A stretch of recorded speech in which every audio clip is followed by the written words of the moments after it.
Assalamualaikum warahmatullahi wabarakatuh.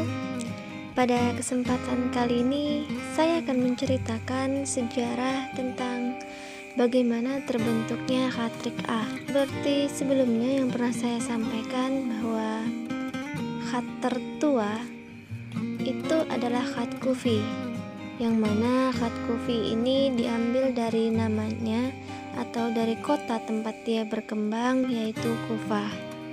Pada saat itu, salah seorang sahabat yang bernama Sa'ad bin Abi Waqqas itu berhasil menaklukkan kota Kufah. Nah, karena penaklukan kota Kufah tersebut oleh salah seorang sahabat, Islam berkembang di sana. Dan karena Islam memandang tinggi pendidikan, maka para sahabat berlomba-lomba untuk memperindah tulisan. Ketika itu dimulai dari khat Anbar, lalu berkembang menjadi khat Makki, khat Madani, hingga akhirnya khat Kufi. Nah, khat Kufi inilah awal mula dari yang namanya adanya kaidah-kaidah atau peletakan dasar sebagai penulisan. Nah, khat trik A ini tidak berbeda jauh dari yang namanya khat Kufi. Karena apa? Karena dalam khat trik A ini hurufnya masih mengadopsi khat-khat Kufi, yaitu kaku. Kalau kalian lihat di bukunya, itu adalah khatnya kaku seperti pada gambar. Nah, khat trik A ini dia berkembang pada masa kerajaan Turki Utsmani, tepatnya pada tahun 850 Hijriah. Dalam pemerintahan Turki Utsmani ini, khat trik A digunakan sebagai administrasi dan surat menyurat kenegaraan. Fungsinya agar semua pegawai pemerintahan itu mempunyai satu tulisan resmi yang sama, yaitu khat trik A. Dan yang menjadi peletak dasar dari penulisan khat trik A ini adalah Mumtaz Beg. Mumtaz Beg ini sendiri merupakan seorang konsultan pada zaman Sultan Abdul Hamid, dan khat trik A ini diberi nama Rik A berdasarkan khat-khat ini sering dijumpai di mana. Nah, karena khat yang ini bentuknya kaku dan pendek, sering dijumpai pada potongan kertas, potongan daun, ataupun potongan kulit hewan. Karena sering dijumpai dalam bentuk potongan-potongan seperti itu, maka akhirnya khat trik A ini atau tulisan ini diberi nama dengan Rekah. Khat trik A ini terbagi menjadi dua ya. Kalau yang kita pelajari sekarang itu adalah khat trik Ahfani, yang mana terdapat tebal tipisnya. Sedangkan khat yang satunya itu adalah disebut juga dengan khat Darji, yang mana ditulis biasa dengan pensil tanpa ada tebal tipisnya. Khat trik A ini memiliki beberapa ciri-ciri.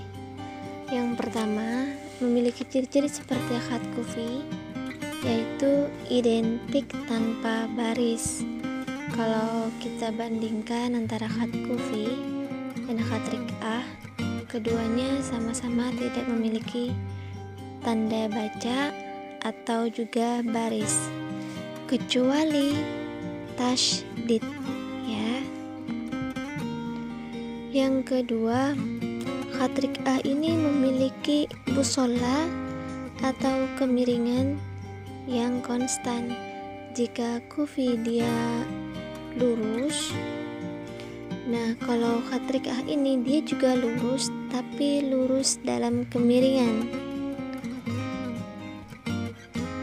Lalu ciri-ciri berikutnya, dia identik dengan pendek.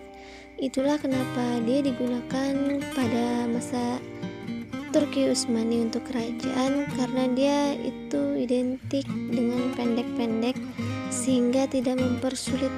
Nah, jadi suka digunakan untuk keperluan dokumen-dokumen pada masa pemerintahan Turki Utsmani.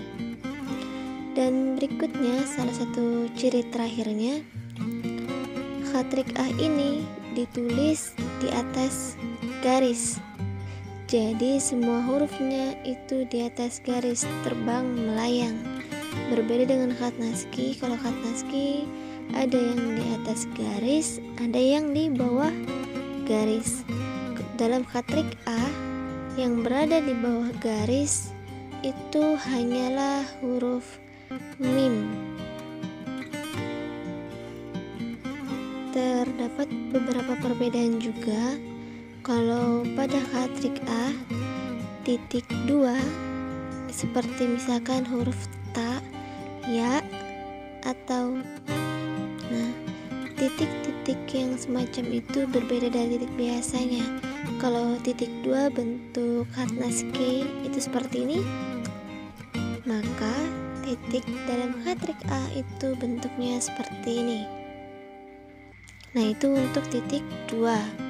Jika titik 3 pada khat naskhi bentuknya seperti ini, maka pada khatrik A bentuknya berubah menjadi seperti ini.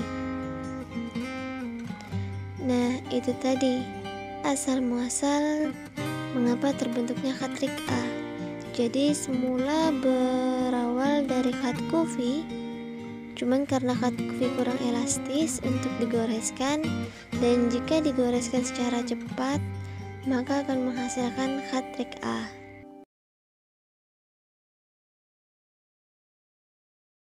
Membuat khatrik A itu tren di Indonesia salah satunya adalah Syekh Belaid Hamidi.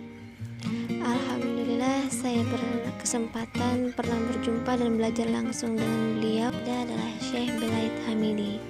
Beliau berasal dari Maroko. Itu tadi sejarah tentang khatrik A. Kurang dan lebihnya saya mohon maaf apabila terdapat kesalahan. Semua itu semata-mata berawal dari saya, karena kesempurnaan hanya milik Allah semata. Semoga bermanfaat. Wabillahi taufiq wal hidayah. Assalamualaikum warahmatullahi wabarakatuh.